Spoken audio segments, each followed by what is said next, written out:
বাংলাদেশের সমাচরণ Edward institute বলছি।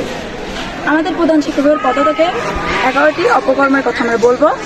1 নম্বর হচ্ছে গরিব ও অসহায় ছাত্রছাত্রী ও অভিভাবকদের সাথে চরম দুর্ব্যবহার করেন তিনি।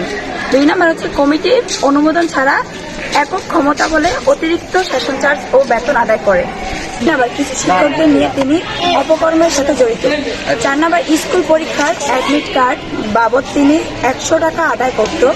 5 নম্বর 20 টাকা স্কাউট ফি 200 টাকা উনি আমাদের থেকে আদায় করত জোরপূর্বকভাবে।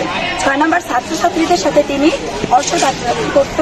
7 নম্বর হচ্ছে রাজনীতি ক্ষমতা ব্যবহার করে বিভিন্ন ধরনের অপকর্ম তিনি করত। 8 নম্বর ম্যানেজিং কমিটি নির্বাচন করার সময় উনি আমাদের অভিভাবকদের গায়ে হাত তোলেন। আর 9 নম্বর শ্রেণীর শিক্ষকে উনি তার ব্যক্তিগত এবং বৈবাহিক গল্প আলোচনা করেন।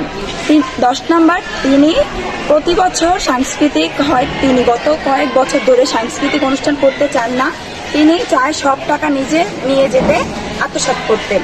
11 নম্বর সরকার থেকে 5 লক্ষ টাকা দেওয়া হয়েছে গরিব মেধাবী ছাত্রছাত্রীদের, কিন্তু তিনি 1 লক্ষ টাকা দিয়ে বাকিটা উনি খেয়ে ফেলেছেন। ধন্যবাদ।